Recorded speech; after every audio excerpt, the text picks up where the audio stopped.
The autumn rain hammered against the windows of La Pergola like accusations Rachel Maxwell couldn't answer.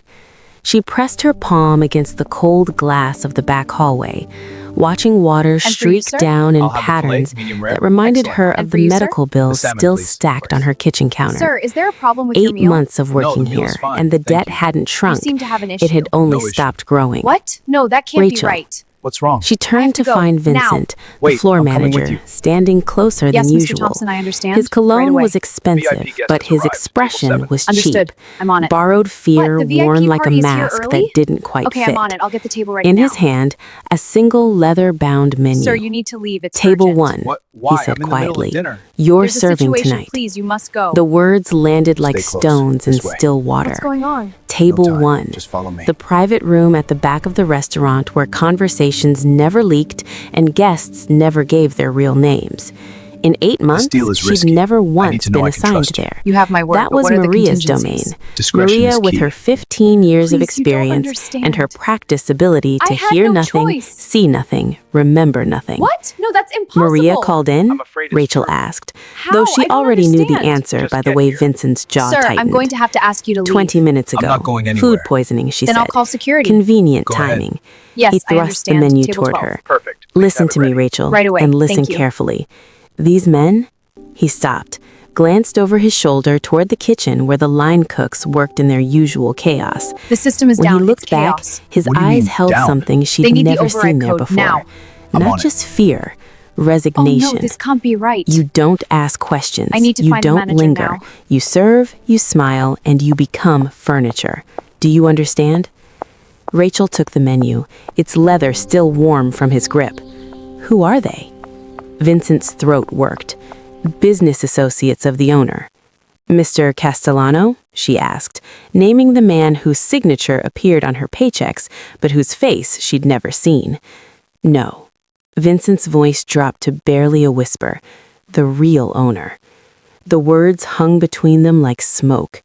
Rachel had worked in restaurants since she was 17, had learned to read the hierarchy by who spoke loudest and who spoke last, by who demanded attention and who commanded it without asking.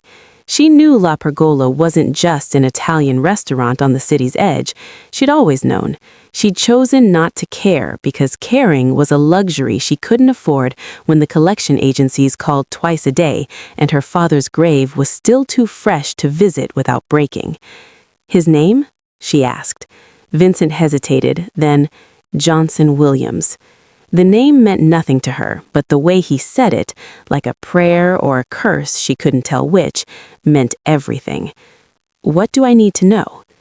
Everything I just told you. Vincent straightened her black vest, an oddly paternal gesture from a man who'd never asked about her life beyond the floor schedule.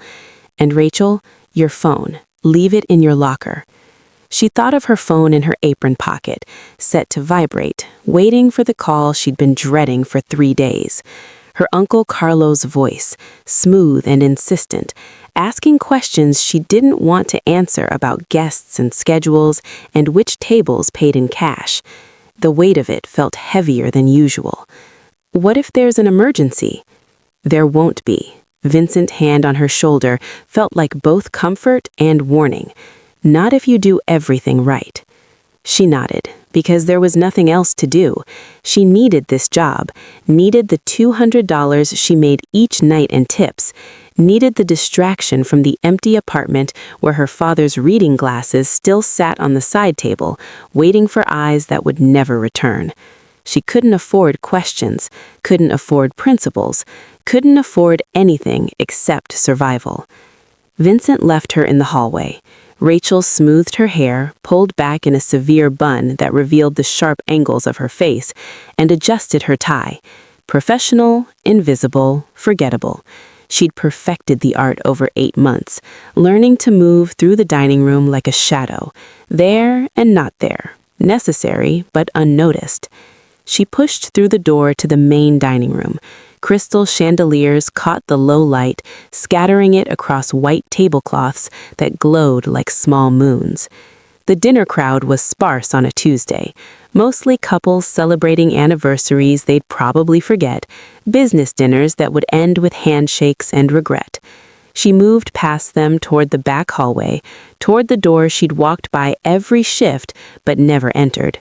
The door was heavy wood, dark and solid, with a brass handle worn smooth by years of careful hands. She knocked once, soft enough to be respectful, firm enough to be heard. Silence. Then, from inside, a single word in a voice that sounded like stone breaking. Enter. Rachel opened the door. The private dining room was smaller than she'd imagined, intimate in a way that made her skin prickle. A single round table dominated the center, set for 6, though only 5 men were seated. They turned as she entered, faces she'd forget immediately except for the eyes, sharp and measuring, the kind of eyes that cataloged exits and weaknesses in the same glance. But it was the man at the head of the table that made her breath catch, Johnson Williams. He was younger than she'd expected, mid-30s maybe, though his eyes looked older. Dark hair swept back from a face marked by intricate tattoos that crawled up his neck and disappeared beneath his collar. More ink covered his hands where they rested on the table, symbols and scripts she couldn't read, stories written in permanent black against olive skin. His suit was perfectly tailored, the kind of expensive that whispered rather than shouted, and he wore it like armor. But it was his stillness that struck him. While the other men shifted, adjusted their glasses, exchanged glances, Johnson Williams simply watched her, not with curiosity or interest, but with the focused attention of someone identifying a variable in an equation he thought he'd already solved. "Good evening, gentlemen." Her voice came out steady, despite the hammer of her pulse. "I'm Rachel, and I'll be taking care of you tonight. May I start you with drinks?" She moved around the table, pen hovering over her notepad, taking orders with practiced efficiency. Whiskey, neat. Bourbon, rocks. Red wine, Italian, the guest specified, as if anything else would be acceptable here. She noted each request, her handwriting small and precise, the muscle memory of 8 months carrying her through, while her mind cataloged details Vincent hadn't told her. The way the men deferred to Johnson Williams without speaking, the documents spread between them that someone carefully covered when she approached, the tension that made the air feel thinner. When she reached Johnson, last by design, she met his eyes for exactly half a second before dropping her gaze to her notepad. "And for you, sir?" He didn't answer immediately. The silence stretched long enough that one of the other men cleared his throat. Finally, "You're new to table 1. Not a question, a statement like he already knew her schedule better than she did. "Yes, sir, first time." "But not new to La Pergola?" 8 months, sir." His head tilted fractionally, a gesture that might have been curiosity or calculation. "Scotch, the Macallan 25, if Vincent hasn't drunk it all." A joke, maybe, or a test. Rachel allowed herself a small, professional smile. "I'll make sure he hasn't, sir." She turned to leave, had taken 2 steps toward the door when her phone vibrated in her pocket. Once, twice, 3 times in rapid succession, the pattern her uncle used when he wanted her to know the call was urgent, unavoidable, the kind that couldn't wait even if she was working. Rachel's hand moved to silence it, but Johnson's voice stopped her cold. "Answer it." She froze, turned back slowly. Every man at the table was looking at her now, but Johnson's expression hadn't changed. Still calm, still watching. "Sir, I'm sorry, I should have left it in." "Answer it," he repeated, each word precise as a blade. "Please." The please sounded more dangerous than the command.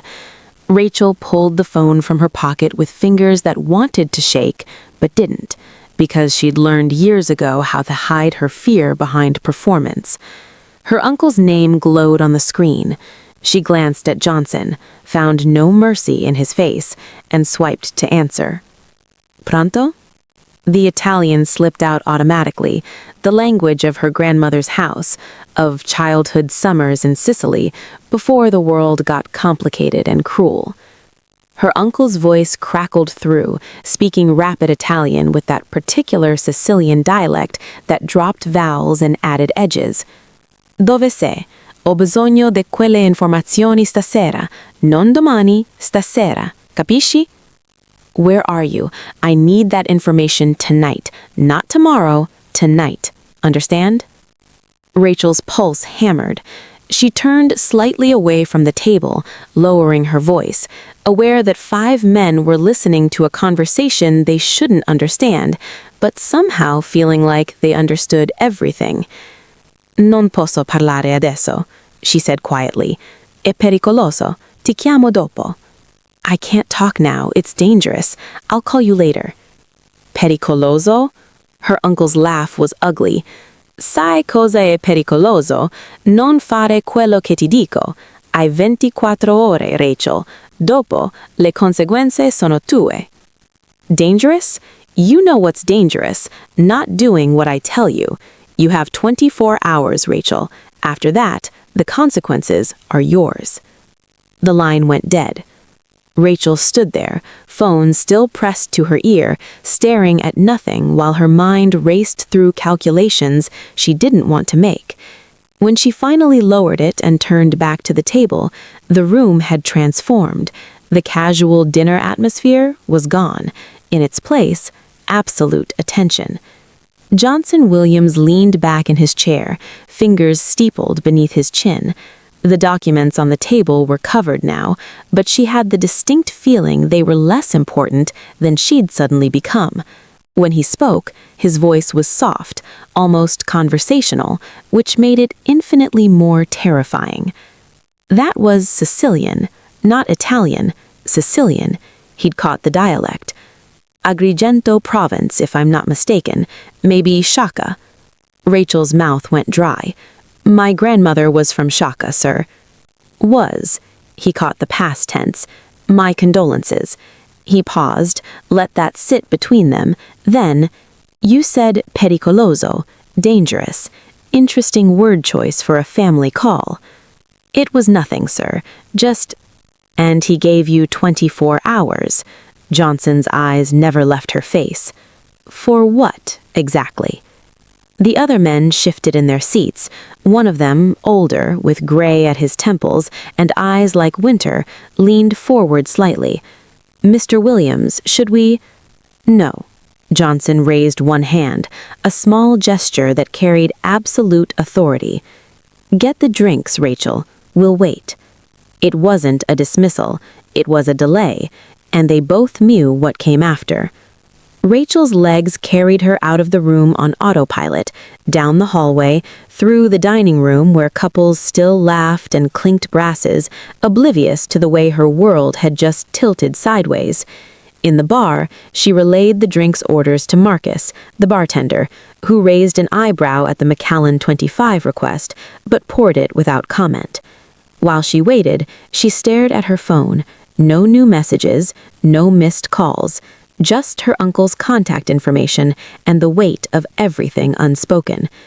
She'd been careful for 8 months, had kept her head down, taken her tips, paid what she could toward the debt, and dodged her uncle's increasingly insistent requests for information about the restaurant's high-value clients. She'd known it couldn't last. Men like Carlo Benedetti didn't accept no forever, but she'd hoped for more time. Time to save enough to disappear.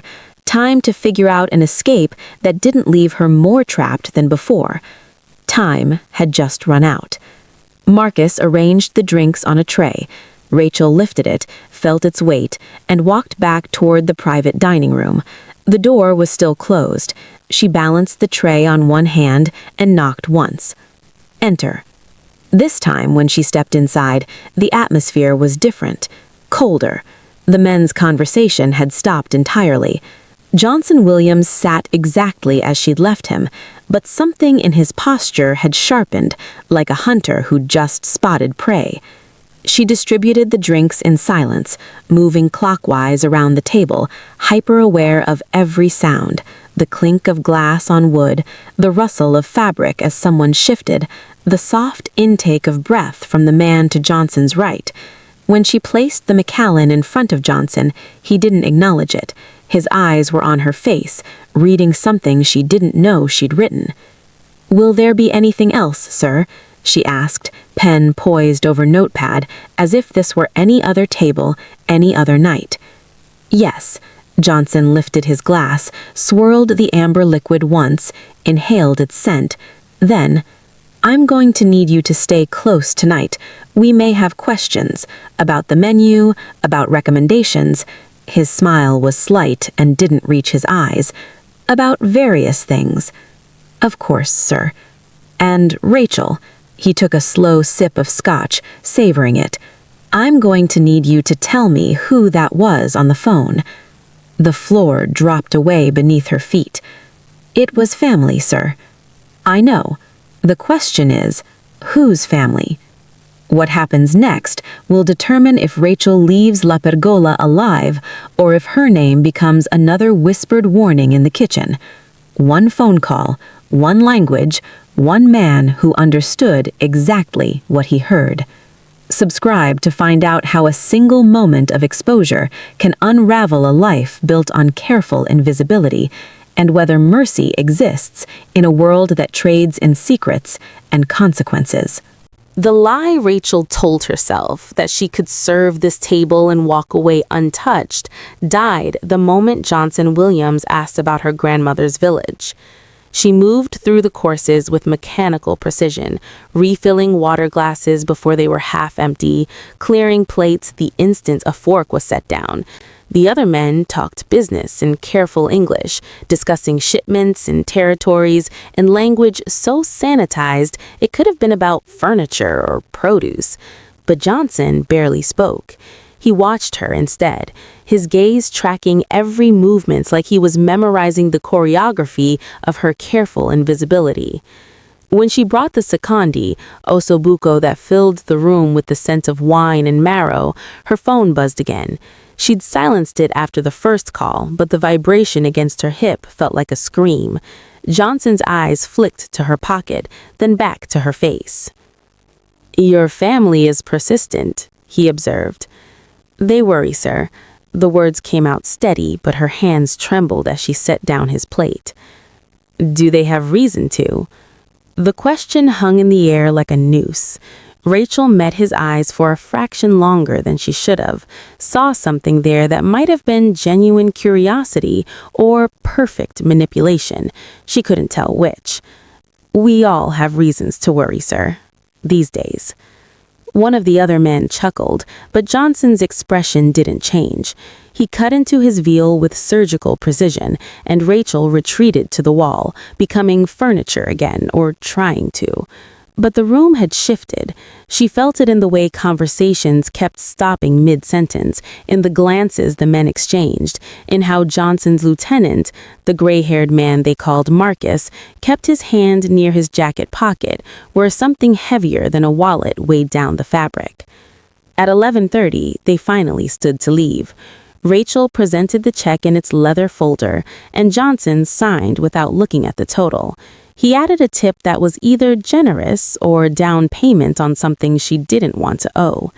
As the men filed out, Johnson paused at the door. "Thank you for your service tonight, Rachel." "Of course, sir. Have a good evening." His smile was slight. "You as well." But when she went to leave an hour later, after cleaning the private room, after counting her tips with fingers that still wanted to shake, after changing out of her vest in the staff bathroom, she found the restaurant's back exit blocked by a man in a dark suit. Not security, something else, someone else. "Exits closed," he said simply. "I need to leave. My shift is—" "Mr. Williams would like a word." The words were polite, but his hand on her elbow wasn't a request.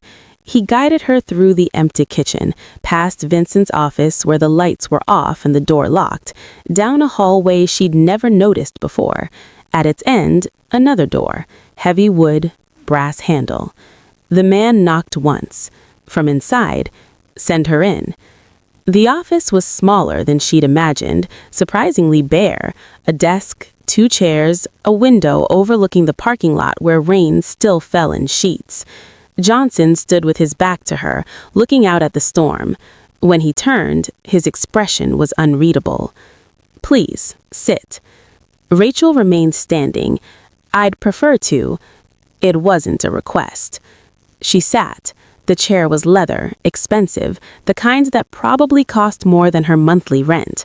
Johnson settled into the chair across from her, not behind the desk, but facing her directly, close enough that she could see the details of the tattoo that curved around his jaw, a phrase in Italian she couldn't quite read in the dim light. "You're scared," he observed. "I'm tired, sir." "You're both." He leaned back, fingers steeples beneath his chin. "Let's start simple.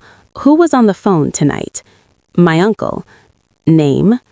Rachel's throat tightened. Giving Carlo's name felt like signing something she couldn't unsign, but lying felt more dangerous. "Carlo Benedetti." Johnson's expression didn't change, but something shifted in his posture, a subtle tension, recognition. "Benedetti. East Side operations, mid-level, trying to move up." His eyes sharpened. "And he's your uncle." "By marriage, he..." "And what did your uncle want that was so dangerous to discuss in front of me?" The question was a trap. Every answer she could give would damn her. Admitting Carlo wanted information made her a spy. Refusing to answer made her defiant. Lying made her stupid. Rachel chose the only option left: partial truth. "He wants me to provide information about high-value clients. I've been refusing." "For how long?" 3 months. Johnson absorbed this, his gaze never leaving her face. "And tonight he gave you 24 hours. For what?" "To cooperate or face consequences." "What consequences?" Rachel's jaw tightened. "He didn't specify. He never does." The silence stretched between them, broken only by the sound of rain against glass. Finally, Johnson stood and walked to the window. When he spoke again, his voice was quieter, almost contemplative. "You speak Sicilian Italian like someone who learned it from a grandmother's kitchen, not a classroom. You work in a restaurant you're too educated for. You're drowning in debt you never mention but carry like stones in your pockets. And now I find out you're connected to Carlo Benedetti, a man who's been probing my territory for 6 months, looking for weaknesses." He turned back to her. "Tell me, Rachel, why shouldn't I assume you're exactly what you look like?" "Which is?" "A plant, a spy, a problem I need to solve before it becomes a crisis." The words landed like blows. Rachel felt her composure cracking, the careful mask she'd worn for 8 months finally shattering under the weight of exhaustion and fear, and the crushing reality that no matter how invisible she tried to be, she was always, always seen by the wrong people. "Because I'm not," she said, and hated how her voice broke. "I'm just trying to survive." Johnson studied her for a long moment. Then he walked to his desk, picked up his phone, and made a call. "Marcus, run a full background on Rachel Maxwell. Everything. Employment, education, medical records, family connections. I want it in 3 hours." He hung up and looked back at her. "Until then, you're staying here." "You can't just..." "I can." His voice was soft but absolute. "And I am. You're not leaving, Rachel. Not tonight. Not until I know exactly who you are and what you're worth to the people asking questions I don't like." The door opened. The man who'd brought her appeared, waiting. "Marcus will take you to a room upstairs. There's food if you're hungry, a bathroom if you need it, but the door will be locked and there will be someone outside it. Do you understand?" Rachel stood on legs that felt like water. "You're making a mistake." "Maybe." Johnson's expression softened fractionally. "But I don't make mistakes twice." And for you, sir? As Marcus led her out, Rachel looked back And for you, once. sir? Johnson stood at the window again, Sir, is there a silhouetted problem with against your the meal? rain. No, the meal And is for a fine, moment, thank she you. wondered if he You looked seem to like a have an man issue. considering whether to What? save her No, that or can't be bury right. her. What's wrong? She to suspected go, even now. he didn't Wait, know yet. I'm coming with you. Will Rachel's Yes, truth Mr. be Thompson, enough I to save understand. her, Right away. or will it become the VIP guest has evidence arrived. that Table seals 7. her fate? Understood. I'm on What it. secrets will What? The Johnson's VIP party is here investigation early? uncover about the Okay, I'm on waitress it. I'll get the who table ready speaks now. the language of his childhood and carries debts you that need to weigh leave. It's more than urgent. money? Why? Drop I'm a in the middle of comment with dinner. your theory There's a about what situation. happens Please, next. you must go. And subscribe now, Stay because close. this story This way. doesn't end with going on? mercy or No time. revenge. Just follow me. It ends with something far more complicated, a choice that will haunt them both. Next revelation drops soon. Don't miss This it. deal is risky. The room I need to know I can upstairs trust you. wasn't a You cell. have my word, but what are the But it contingencies? felt like one. Discretion is key. Cream walls, Please, a you bed don't that looked understand. untouched, a window I had that no didn't choice. open. Rachel sat on the edge of What? the No, that's mattress, impossible. hands folded in afraid her it's lap, true. and counted I the don't minutes by understand. her Just get heartbeat. here. Sir, I'm going to have to 47 ask you to minutes leave. passed I'm before not the going door anywhere. opened again. Then I'll call security. Johnson Go entered ahead. first, Yes, I followed by understand. Marcus, Table 12. the Perfect. gray-haired Please have it ready. man from Right dinner away. Thank whose you. eyes held the kind of cold calculation that came from decades of making people disappear. They didn't sit. The system is down. Johnson It's leaned chaos. against the What wall, do you mean, arms down? crossed, They need the while override code Marcus now. positioned himself I'm on by it. the door like a sentry. Oh no, this can't be Let's right. try this again, Johnson I need to find said the manager quietly. now. Who are you? Rachel Maxwell, 26. I've worked at La Pergola for 8 months. Before that, Boston University, linguistics major. I dropped out 2 years ago. Why? The word was simple, but the answer was a wound she'd never learned to close. My father died. The medical bills were... Her voice caught. She cleared her throat, forced the words out. They were everything, more than everything. Johnson's expression didn't change, but something flickered in his eyes.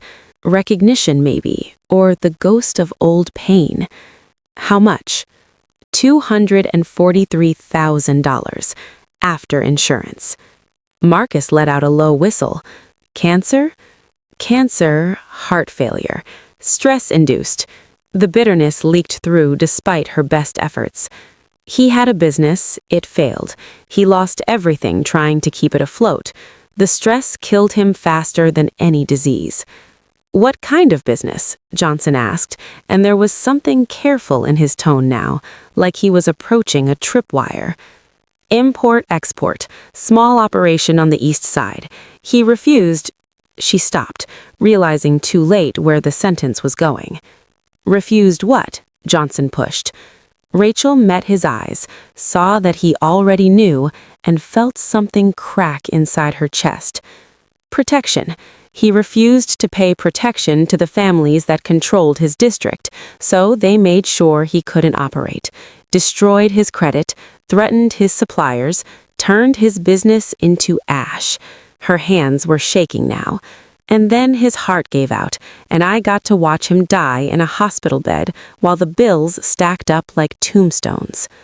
The silence that followed was suffocating. Marcus shifted uncomfortably, but Johnson remained perfectly still, his gaze locked on her face like he was reading a language only he understood. Your father's name, Johnson said softly. Daniel Maxwell. Something changed in the room. A subtle shift, like the air pressure dropping before a storm. Johnson's jaw tightened fractionally, and for the first time since she'd met him, his composure showed a crack. East Side, he repeated, 7 years ago. You remember? It wasn't a question. I remember. His voice was barely above a whisper. Small warehouse district, import textiles mostly. The owner, your father, he was stubborn, principled, said he'd built his business honestly and wouldn't pay tribute to criminals. The words sounded hollow in his mouth. So I made an example. Rachel's breath stopped. She'd known, in some abstract way, that powerful men like Johnson Williams didn't get their power through kindness. But hearing him admit it, hearing him claim responsibility for the destruction that had killed her father, made the room tilt sideways. You killed him, Rachel whispered. I gave an order to intimidate. My men exceeded it. By the time I found out how far they'd gone, the damage was done. Johnson's expression was unreadable. I had them disciplined, but your father... He stopped. I didn't follow up, didn't know he had a daughter, didn't know the stress would kill him. Rachel's voice cracked. You didn't know that destroying a man's life's work and threatening his family might be fatal? What did you think would happen? The question hung between them like an accusation neither of them could escape. Marcus cleared his throat. Boss, this changes things. If she's Daniel Maxwell's daughter, the Benedetti connection makes sense. They probably recruited her specifically. No, Rachel stood, rage and grief finally overwhelming her carefully maintained composure. No, no one recruited me. Carlo appeared at my father's funeral offering help with the debt, and I was desperate enough to accept it. That's all. He didn't ask me for anything for months, just let the obligation build until I owed him more than money. And now he wants information, Johnson finished. He wants leverage, names, faces, patterns, anything he can use to move up. She laughed, but it came out broken. I've been saying no for 3 months, but tonight he gave me an ultimatum. Deliver information on your operations, or he'll sell my remaining debt to people who collect in ways that don't involve lawyers. Johnson processed this, his mind clearly working through calculations she couldn't see. Finally, he switched languages, his Sicilian Italian perfect and unaccented. "U patri tu era coraggioso, ma o coraggio senza poteri è solo un'altra forma di morte." Your father was brave, but courage without power is just another form of death. Rachel's breath caught. The dialect was perfect, not the sanitized Italian taught in classrooms, but the rough, honest language of back kitchens and street corners. She responded without thinking, years of her grandmother's voice rising through her. "E u potere senza coscienza è solo un altro nome pu diavolo." And power without conscience is just another name for the devil. The words hung in the air like a challenge. Marcus stared at her with new respect, or maybe new fear. She couldn't tell which. But Marcus's expression shifted into something that might have been a smile if it had reached his eyes. "Ci sento a tua nonna in quelle parole," he said softly. "Aveva ragioni." I hear your grandmother in those words. She was right. Before Rachel could respond, his phone buzzed. He glanced at it, then at Marcus. Background check is in. She's exactly who she says she is. No criminal record, no connections beyond the uncle, just debt and a linguistics degree she couldn't finish. "So we let her go?" Marcus asked, though his tone suggested he thought otherwise. "No," Johnson's eyes returned to Rachel. "We keep her until I know what to do with her, until I figure out what your father's daughter is worth. To me, to Benedetti, to the mess I made 7 years ago." Sometimes the truth is worse than any lie, and the man holding your fate in his hands is the same one who destroyed everything you loved. What happens when survival means trusting your father's killer? Hit subscribe now, because what comes next will test whether guilt can become redemption or if some debts can only be paid in blood. Dawn broke gray and merciless through the window Rachel couldn't open. She'd spent the night curled on top of the bedspread, still in her work clothes, listening to footsteps in the hallway and trying not to think about what morning would bring. When the door finally opened, it wasn't Johnson. It was Marcus, carrying her phone like evidence. "He wants to see you." Johnson's office looked different in daylight, smaller somehow, less theatrical. He sat behind his desk this time, distance restored, but his eyes were bloodshot like he hadn't slept either. Papers were spread before him, printouts, photos, documents that chronicled a life she'd been trying to forget. "Your college transcripts are impressive," he said without preamble. Dean's List every semester, published a paper on language preservation in immigrant communities. Professors wrote that you were destined for graduate school. He looked up. "What happened?" "You know what happened." "I know your father died. I don't know why you never went back." Rachel's jaw tightened. "Because funerals are expensive, hospital bills are expensive, existing is expensive, and I learned that my passion for linguistics wasn't worth the paper my degree would have been printed on if I was homeless." Johnson absorbed this, then picked up her phone. Your uncle has called 17 times since last night, each one more insistent. He pressed a button, and Carlo's voice filled the room, angry, demanding, speaking in rapid Italian about shipments and schedules and consequences for silence. "He thinks you're avoiding him," Johnson observed. "Should I call back? Tell him you're occupied?" "Don't." The word came out sharper than she intended. "Please, he'll know something's wrong." "Something is wrong." Johnson set the phone down carefully. "Your uncle, Carlo Benedetti, you said he appeared after your father's funeral. Did he know your father?" "They'd met a few times, family events. My father never trusted him." "Smart man." Johnson's expression was grim. "Carlo's been probing my territory for 6 months. Small moves, testing boundaries, recruiting low-level operators, trying to build leverage. He's ambitious, but reckless. Dangerous combination." "I didn't know," Rachel said desperately. "When he offered to help with the debt, I thought he was just family trying to be decent. I didn't realize there'd be a price." "There's always a price." Johnson leaned back. "When did he start asking for favors?" 5 months ago. Small things at first. What time certain guests arrived, what they ordered, how they paid. I thought he was just curious. Then he started asking about specific people, names, patterns, and when I stopped answering, he stopped being subtle. "What did he threaten?" The memory made her throat tight.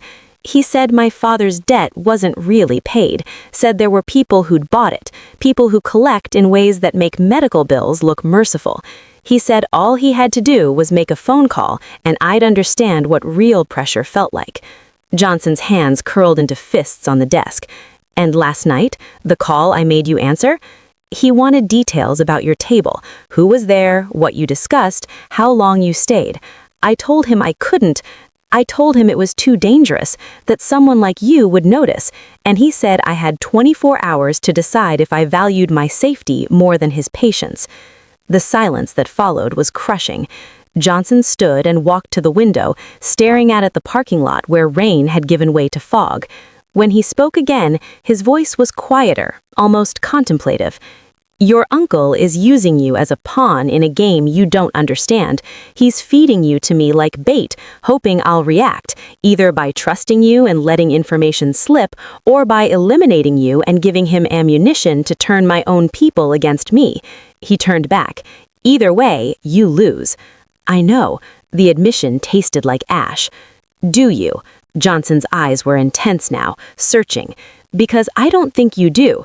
I think you believe if you just keep your head down and wait long enough, this will resolve itself, that your uncle will forget, or I'll let you go, or somehow you'll slip through the cracks like you always have." "What else can I do?" Rachel's hands shook.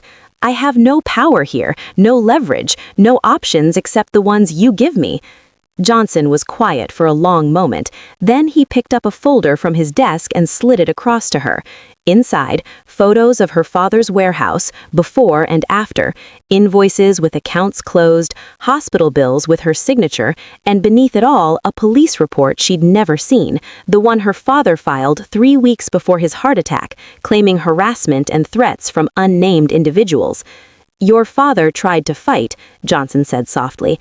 "He documented everything, filed complaints, sought help from authorities who couldn't or wouldn't protect him.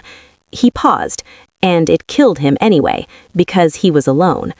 Rachel stared at her father's handwriting on the complaint forms, neat, precise, already trembling with the stress that would stop his heart, and felt something break inside her chest.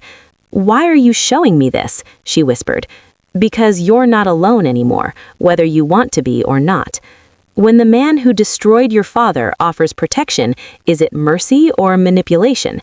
And when your only family is the one using you as bait, where do you turn when the trap finally springs? Subscribe to see how desperation forces impossible choices, and whether Johnson's offer is salvation or just a slower way to drown." The folder slipped from Rachel's hands, papers scattering across Johnson's desk like accusations she couldn't voice. Her father's face stared up at her from a photocopy of his business license, younger, hopeful, a man who still believed honesty was armor enough. "Daniel Maxwell," she whispered, and the name felt like a prayer and a curse. Johnson went absolutely still, the kind of stillness that comes before violence or revelation, before something breaks or transforms. He stood slowly, walked to the window, and pressed his palm against the glass like he was trying to push through it into another timeline, another choice. Marcus shifted uncomfortably. "Boss, you know that name?" "I remember." Johnson's voice was barely audible. "East Side, 7 years ago. Small warehouse, textile imports. The owner refused to pay tribute." He paused, and when he continued, each word sounded like it cost him something. "I gave an order. Just intimidation. Make an example. Show what happens when you refuse protection. Nothing permanent, nothing fatal." But it was fatal. Rachel stood, her legs barely holding her. "Your father destroyed everything. They vandalized his warehouse, threatened his suppliers, ruined his credit. They told him if he didn't leave the district, next time it would be his family."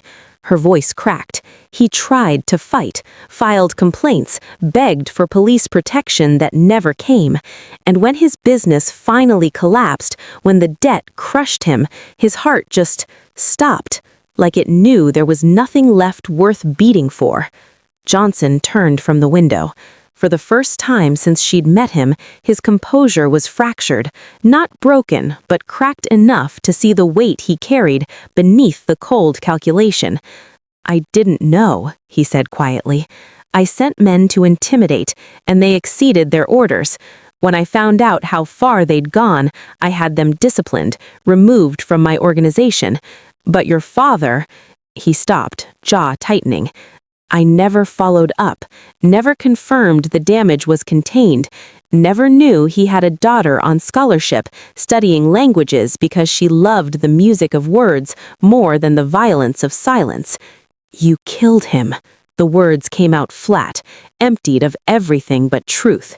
"You didn't pull a trigger, but you signed his death warrant the moment you decided his principles were less important than your territory." Johnson didn't deny it, didn't justify or deflect. He simply absorbed the accusation, like a man who'd been waiting years for someone to finally name what he'd done. Marcus cleared his throat. "Boss, I don't understand. Why does this—" "Get out." Johnson's voice was soft but absolute. "All of you, now." Marcus hesitated, exchanged a confused glance with the guard by the door, then left. The door closed with a quiet click, and suddenly the room felt smaller, the space between Rachel and Johnson charged with something neither of them could name. Rachel's legs gave out. She sank into the chair, and the sobs came, raw, ugly, years of grief she'd buried beneath survival, finally erupting. Her father's face in that hospital bed, the machines that beeped slower and slower until they screamed one long note, the bills that arrived like aftershocks, each one a reminder that even his death cost more than they could afford. Johnson didn't move, didn't offer comfort or excuses. He just stood there, bearing witness to the destruction he'd caused, and for once in his carefully controlled life, he had no words that could make it right. When Rachel finally looked up, her face was wet, her composure shattered. "Why?" she asked. "Why did his life matter so little to you?" "Because I'd stopped seeing people as people." Johnson's voice was rough, like the admission was tearing something inside him. "I saw territory, leverage, examples. I gave orders from a distance and never asked about the faces attached to the consequences." He moved closer, crouched down so they were eye level. "I can't undo what I did, can't bring your father back or erase the debt that's drowning you, but I can make sure you're not destroyed the way he was." "Why?" She searched his face for manipulation, for the angle, but found something that looked dangerously close to genuine remorse. "Why do you care what happens to me?" "Because someone should have helped him." Johnson's hand moved toward hers, then stopped, hovering in the space between comfort and respect. "Because 7 years ago, I made a choice without thinking about who would pay for it, and you've been paying ever since." Rachel stared at him, this man with tattooed hands and eyes that had seen too much, this man who destroyed her father and now sat before her offering something that might be redemption or might be another form of control. She didn't know which, didn't know if it mattered. "What are you saying?" she whispered. "I'm saying your uncle is using you as leverage, and I'm not going to let him destroy you the way I destroyed your father." Johnson's hand held hers, then stopped, hovering in the space between comfort and respect. "I'm saying I'm going to fix the mistake I made, starting with making sure Daniel Maxwell's daughter gets the life he wanted for her." The promise hung between them like a fragile thing, too heavy to hold, too important to drop. When your father's killer offers to save you, is it justice or just another debt you can't afford to owe? Can guilt become something more than regret? Can it become action that matters?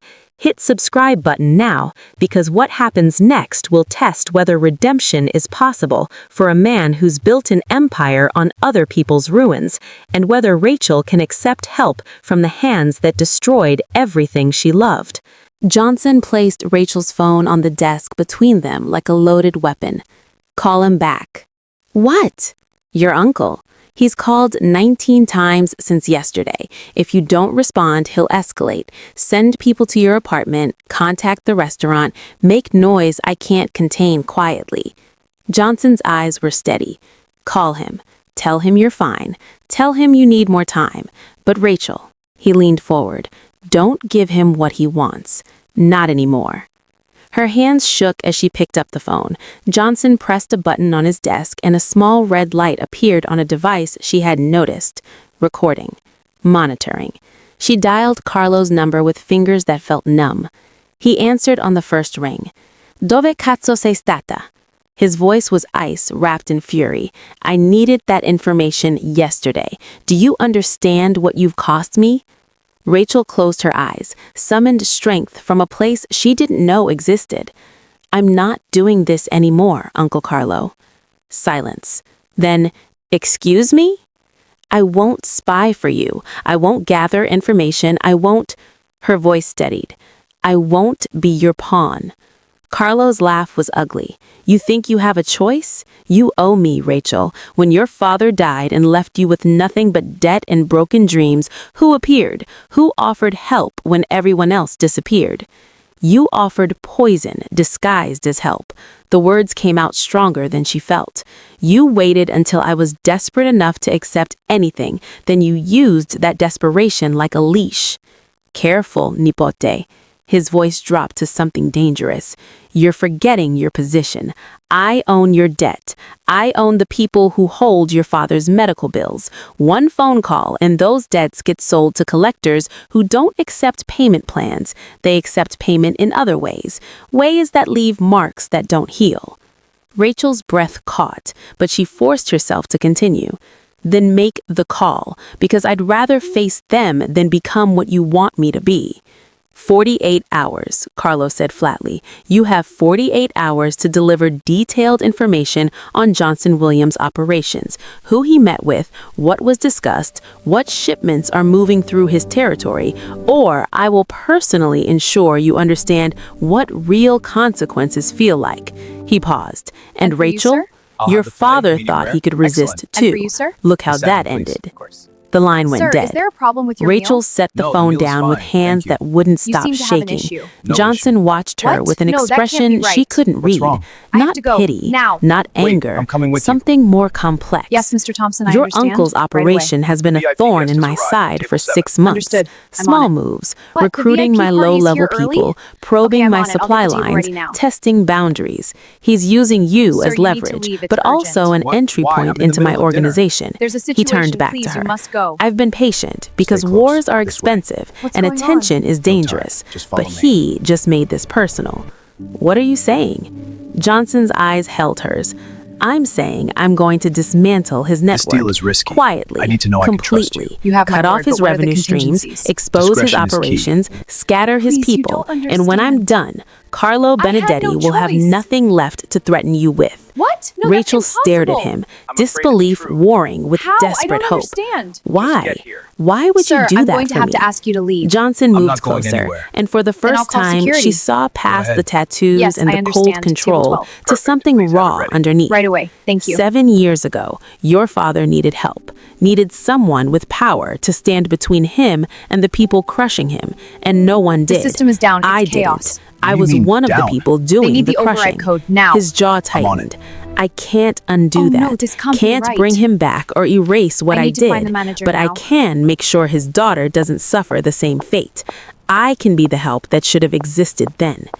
That's not redemption, Rachel whispered. Saving me doesn't absolve you. I know. Johnson's voice was rough with something that might have been grief or recognition. I'm not asking for absolution. I'm offering action. Your uncle threatened to destroy you. I'm going to destroy him first, not for my sake, for yours, because Daniel Maxwell's daughter deserves to live without fear, and because someone needs to finally do the right thing, even if it's 7 years too late. Tears burned behind Rachel's eyes. And if I say no, if I tell you I don't want your help, don't want to owe you anything, then I'll do it anyway. Johnson's expression softened fractionally. Because this isn't about debt, Rachel. It's about making sure one thing I broke doesn't stay broken forever. When the man who destroyed your past offers to dismantle your present nightmare, do you trust him, or is this just another cage with prettier bars? Subscribe to find out if Johnson's promise is redemption or revenge, if guilt can become something that actually heals, and whether Rachel's 48 hours will end in freedom or a different kind of destruction. The apartment Johnson moved her to wasn't what Rachel expected. No locked doors, no guards standing inside. Just floor-to-ceiling windows overlooking the city, a kitchen stocked with food she didn't have to steal, and a bedroom with sheets that smelled like lavender instead of desperation. The guard was outside, silent and professional, more protection than prison. Johnson arrived at dawn on the first day, carrying a laptop and the exhausted determination of a man trying to outrun his own conscience. I want you to see this, he said, setting up on the dining table, not because you need to understand the mechanics, but because you deserve to know I'm keeping my word. For 48 hours, Rachel watched a criminal empire disassemble itself through spreadsheets and phone calls that sounded mundane but meant devastation. Johnson didn't burn her uncle's operation down, he suffocated it, cutting off oxygen one careful incision at a time. Your uncle runs 3 gambling houses on the east side, Johnson explained, his finger tracing routes on a digital map. His revenue comes from volume and intimidation, but the property owners, they're tired of the violence. One conversation about protection they actually want, and they switch to my oversight. Quieter, safer, more profitable. You're just replacing him, Rachel observed, something bitter in her voice. Yes, Johnson didn't sugarcoat it. But under my protection, those businesses will operate without the violence Carlo uses to maintain control. I'm not a saint, Rachel. I'm just a more efficient devil. She watched him work through the night. Phone calls in Italian, English, sometimes languages she didn't recognize. He identified Carlo's dirty cops and had files delivered to Internal Affairs anonymously. Found the shipment routes her uncle used to smuggle contraband, and fed them to federal agents who'd been looking for exactly that leverage. Every move was calculated, surgical, designed to cripple without spectacle. On the second evening, after hours of silence broken only by the click of keys and the murmur of strategic conversations, Rachel finally asked the question that had been building in her chest. Do you regret what you've become? Johnson's fingers stilled on the keyboard. He looked up, and in the dim light of the laptop screen, his face was stripped of its usual armor. I didn't, he said quietly, until now. What changed? I met someone who should have been dead because of me, but survived anyway. He closed the laptop, and I realized that every order I've given, every decision I've made without thinking about faces or families, they all had your father on the other end. People who thought they could build honest lives, who learned too late that honesty doesn't protect you when powerful men decide you're in the way. Rachel's throat tightened. My father used to say that good men don't win because good men play by rules that evil men ignore. He was right. Johnson's voice carried the weight of years. But what if someone with power chose restraint, chose to use that power to create space for good men to survive? Would that be redemption or just a more palatable form of control? I don't know. Maybe both. By hour 46, Carlo's operation was in ruins. His gambling houses had switched allegiances, his corrupt cops were arrested or fled, his smuggling routes were compromised. Johnson's phone lit up with reports. Carlo was scrambling, calling in favors that no longer existed, realizing too late that he'd been dismantled so quietly he'd mistaken suffocation for breathing. Marcus appeared at the apartment with news and a recommendation. Boss, Benedetti's in the wind. No resources, no allies. My people say one word and he's gone permanently. Clean, quiet. Johnson looked at Rachel, and she saw him calculating not just strategy, but morality, the gap between what was efficient and what was right. No, he said finally, exile him. Strip everything, but let him live. Let him wake up every morning knowing he lost. That's punishment enough. Marcus frowned. That's mercy he doesn't deserve. It's mercy his niece deserves. Johnson's voice was final.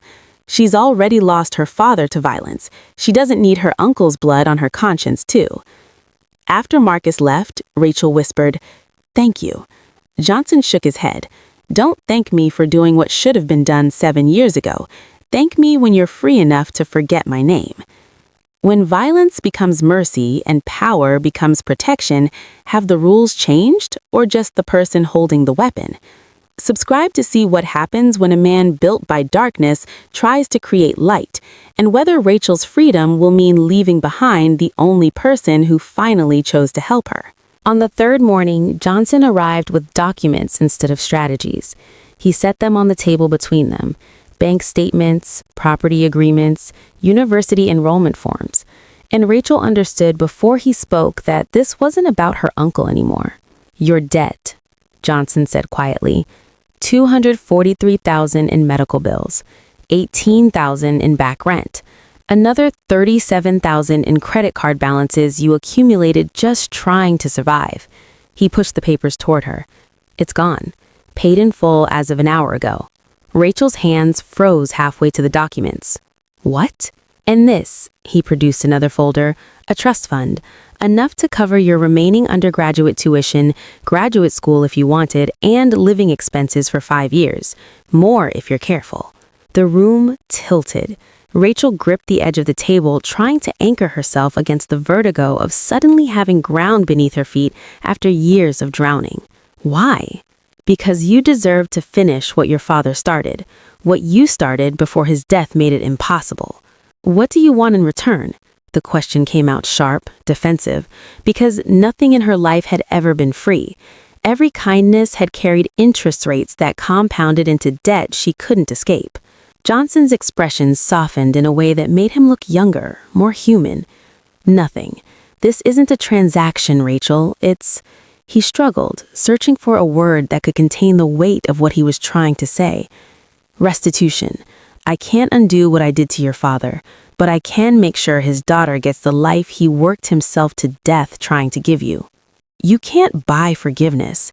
Her voice cracked despite her best effort to keep it steady. "I know." Johnson's eyes held hers without flinching. "I don't deserve it, but you deserve this. You deserve to wake up without the weight of debt crushing your chest. You deserve to study languages not because they help you survive, but because they make you feel alive." He paused. "Your father would have wanted this for you. Let me give him that at least." Rachel's vision blurred. She tried to blink away the tears, but they came anyway. Hot, relentless, years of exhaustion and grief finally finding release. "I don't know how to accept this." "You don't have to know how. You just have to take it." Johnson slid a final document across, an apartment lease in Boston, near the university, already signed and paid for a year. Fresh start, New city where Carlos people won't find you. Anonymous trust so there's no trail back to me. You'll be free, Rachel. Completely. She stared at the papers that represented a life she'd stopped believing was possible. And you? What happens to you? I go back to my empire, my choices, my consequences. Will you ever leave this world? She needed to know if his regret was real or just temporary guilt that would fade once she was gone. Johnson looked down at his hands, at the tattoos that marked him as belonging to a world built on violence and control, at the scars that told stories he'd never shared. I don't know, he said honestly. This is all I've known since I was 16. My father's world, passed down like inheritance. Walking away would mean losing everything I've built, everyone who depends on me, for protection, for income, for survival. So you'll stay. It wasn't a question. I'll try to do less harm. His voice was raw. I'll try to remember that every order I give has a face attached, a family, a daughter who might end up drowning in debt because I decided someone needed to be taught a lesson. He met her eyes. I'll try to be someone who wouldn't have destroyed your father. That's the best answer I have. It wasn't redemption. It wasn't enough to erase 7 years of crushing debt and grief. But it was honest, and Rachel had learned that honesty from a man like Johnson was rarer than mercy. 24 hours later, she stood on a private airstrip, a single suitcase containing everything she owned that still mattered. Johnson's car idled nearby, but he stood with her in the cold morning air, hands in his pockets, looking more uncertain than she'd ever seen him. "Thank you," Rachel said, because there were no other words big enough. Johnson shook his head. "Don't thank me for doing what should have been done before your father's heart stopped beating. Thank me when you graduate, when you build the life you were meant to have, when you're so far from this world that my name is just a story you half remember." She wanted to say something profound, something that would bridge the gap between the man who destroyed her father and the man who'd just given her a future. But all that came out was, "I hope you find your way out." "Me too," Johnson said quietly. "Me too." Freedom doesn't erase the past. It just gives you space to breathe while carrying it. But when the man who destroyed everything hands you the keys to a new life, do you walk away grateful or guilty? Subscribe now to see if redemption is possible for Johnson, if Rachel can truly leave this world behind, and whether some debts can ever be repaid, or if all we can do is choose to do less harm tomorrow than we did yesterday. The city looked the same from Johnson's office window. Lights sprawling like constellations, lives being lived in apartments he'd never enter, dreams being built and broken in equal measure. But something had shifted in the way he saw it. Every light was a family now. Every window held a Daniel Maxwell who might refuse protection and pay for it with everything. Marcus noticed first. 3 weeks after Rachel left, he knocked on Johnson's door during what should have been a routine meeting about territory expansion. "We have an opportunity on the south side," Marcus said, spreading maps across the desk. "Small businesses refusing to cooperate. Standard intimidation should bring them in line within—" "No." Johnson's voice was quiet but absolute. Marcus blinked. "Boss? Find another way. Offer them actual protection, security they need, rates they can afford. If they still refuse, we move on." "Move on?" Marcus's confusion was palpable. Since when do we move on? Since a linguistics student told him her father died because good men don't win. Since he learned that his orders echoed further than he'd ever bothered to measure. Since he stood on an airstrip and watched redemption walk away because he didn't deserve to follow it. Since now, Johnson said simply, we do it differently. The changes came slowly, carefully, because revolutions in his world meant blood, and Johnson had decided he'd spilled enough. He reviewed every operation through a new lens, not just profit, but cost. Not just what they'd gain, but who would pay. The gambling houses stayed, but the violence that enforced them was replaced with security that actually protected instead of threatened. The protection rackets transformed into legitimate security contracts with clear terms and fair rates. His men noticed. Some adapted, others questioned. "You've been different since that girl," Marcus said one evening, finding Johnson alone in his office long after everyone else had gone home. "Since the Maxwell situation." Johnson didn't deny it. "Have you ever wondered if we're building something or just breaking things slowly?" Marcus shifted uncomfortably. "We do what's necessary. We create order where chaos—" "We create fear," Johnson interrupted, his voice carrying exhaustion that went deeper than lack of sleep. "And sometimes that fear destroys good people who were just trying to survive. And we tell ourselves it's necessary, it's business, it's just how things work. Until one day you meet someone who paid the price for your necessary decisions, and you realize you've been breaking things all along. So what? You're going soft? Getting a conscience? That's dangerous, boss. In our world, conscience is weakness." Johnson met his lieutenant's eyes. "Maybe. Or maybe strength is choosing restraint when you have the power to destroy. Maybe the real weakness is never questioning whether what we're doing is just efficient evil." Marcus left shaking his head, and Johnson knew he'd planted seeds of doubt in the man's loyalty. But he couldn't unsee what Rachel had shown him, the human cost of orders given from a distance, the ripples that turned into tsunamis in other people's lives. 6 weeks after Rachel left, Johnson's phone buzzed with a text from an unknown number. "Started classes. Linguistics 301. Language and identity. Professor says I have a gift. Thank you. R." He stared at the message for a long time, his thumb hovering over the reply button. What could he say? "You're welcome" felt obscene, like accepting gratitude for not destroying her completely. "I'm proud of you" was too intimate, too presumptuous. "Your father would be proud" was true, but would hurt them both. In the end, he didn't reply, just saved the message and returned to his work, the slow, careful dismantling of the most violent parts of his empire, the quiet redirection towards something that might not be good, but could at least be less harmful. It wasn't redemption. Redemption required forgiveness he'd never receive, and probably didn't deserve. But it was something. A message in his phone that proved one order he'd given, free her, had echoed in the right direction. That one person he'd broken, been giving pieces to rebuild with. Late that night, alone in his office with the city lights casting shadows across his tattooed hands, Johnson made a decision. He pulled out a legal pad and began listing every operation, every revenue stream, every aspect of his empire. Next to each, he wrote a single question: who pays the real cost? It would take years to answer, longer to change. Some things couldn't be changed at all. You don't walk away from an empire built on fear without consequences. But maybe, slowly, carefully, he could build something that didn't require Daniel Maxwell's to be crushed for the machinery to keep running.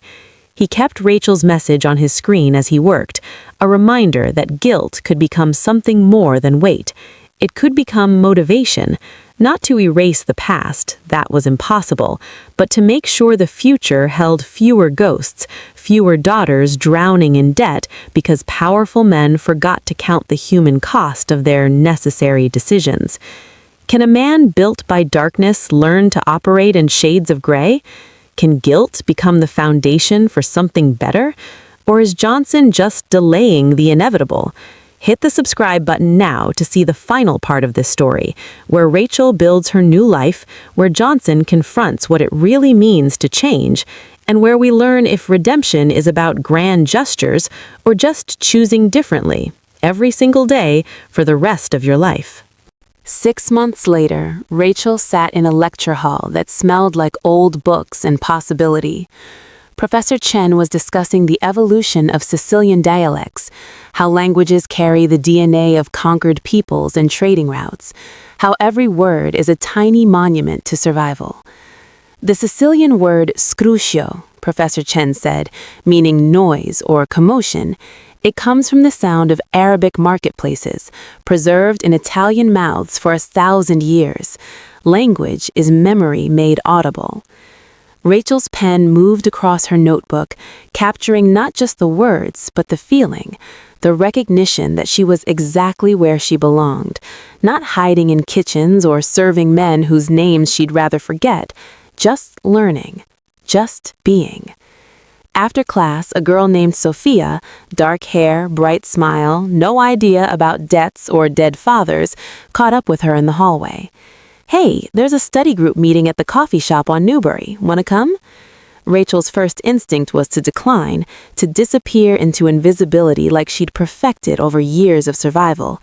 But she stopped herself, felt the weight of freedom Johnson had given her, and chose differently. "Yeah," she said, and her smile felt real. "I'd like that." That night, in her small apartment that overlooked a tree-lined street where nothing dangerous ever happened, Rachel opened her journal, the one her father had given her freshman year before the world fell apart, and wrote, "Dad, I'm finishing what I started. Linguistics 301, 4.0 GPA. Applications for graduate programs already drafted. I'm living the life you worked yourself to death trying to give me, and I think, God, this is hard to write. I think I'm forgiving myself for surviving when you didn't. You would have wanted this. You would have told me to stop carrying guilt like a debt I owe the universe. So I'm trying. I'm trying to honor you by living fully instead of just existing in the spaces between disasters. I think about the man who destroyed you sometimes. Wonder if he's keeping his promise to do less harm. Wonder if guilt can actually change people, or if it just makes them better at rationalizing the same violence. I don't know. Maybe I'll never know. But I hope he finds whatever it is he's looking for, because hating him didn't bring you back, and forgiving him didn't erase what happened. All I can do is choose to be more than the sum of what was done to us. I miss you. Every day. But I'm not drowning anymore, Dad. I'm finally learning to swim." 300 miles away, Johnson stood at his office window, watching the city breathe, lights flickering on as families sat down to dinner, lives being lived without his permission or interference. Marcus entered with a folder thick with reports. "The South Side operations are shut down as planned," Johnson said, though his tone suggested he still didn't agree. "But the shipping contracts, those are proving complicated. Too many people depend on that income. If we pull out too fast, it creates a vacuum. Other families will move in, and it'll be worse than what we're doing. Then we don't pull out. We restructure." Johnson turned from the window. "Legitimate contracts, legal oversight, fair wages. It's slower, but it's cleaner. This will take years, boss, maybe decades." "I know." Johnson's voice carried the weight of a man who'd finally learned to count the cost of his choices. "But we start anyway." After Marcus left, Johnson returned to his desk, where a framed photograph sat, black and white, slightly faded, of a Sicilian village clinging to a hillside. His grandmother's village, the place where the dialect he and Rachel shared was born, where his family had lived before they brought their old world Leylands to the new world and called it survival. He traced the edge of the frame, remembering a time when his grandmother would speak to him in that rough, beautiful language and tell him stories about men who chose honor over power. He'd thought those were fairy tales. Now he wondered if they'd been warnings he'd ignored too long. Johnson didn't believe in redemption, not from men like him who'd built empires on other people's ruin, but he believed in mathematics, in incremental change, in the slow accumulation of better choices until the sum of who he was became less monstrous than who he'd been. His phone sat on the desk, Rachel's last message still saved. "Started classes. Thank you." He hadn't replied, didn't know if he ever would. Some gifts are meant to be given and forgotten, not acknowledged or repaid.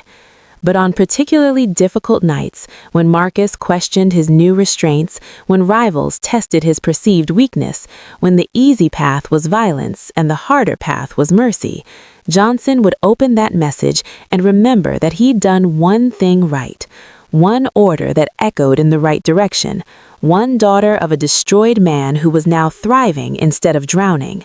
It wasn't redemption, but it was a start. And maybe years from now, the sum of his better choices would outweigh the weight of Daniel Maxwell's ghost. Maybe not, but he'd spend the rest of his life trying anyway, because guilt had finally taught him something his grandmother's stories never could. That power without conscience isn't strength. It's just another form of death, slower and more hollow than any bullet. He looked out at the city one more time, at all those lights holding all those lives, and made a silent promise to the Daniel Maxwells he'll never meet. He'd do less harm, one decision at a time, one day at a time, until someone finally asked him if he'd changed, and he could answer honestly, "I'm trying." Sometimes redemption isn't a destination, it's just choosing differently every single day for the rest of your life. Rachel found freedom not in forgiveness, but in refusing to let her father's death define her future. Johnson found purpose not in redemption, but in the slow, painful work of doing less harm. This is their story, not of justice or revenge, but of two people learning that survival isn't enough. You have to choose what kind of person you become while surviving. If this story moved you, hit that subscribe button. Share it with someone who needs to know that even in darkness, we can still choose to carry less of it forward. And remember, the most powerful thing any of us can do is look at the harm we've caused and decide, today, right now, to do better.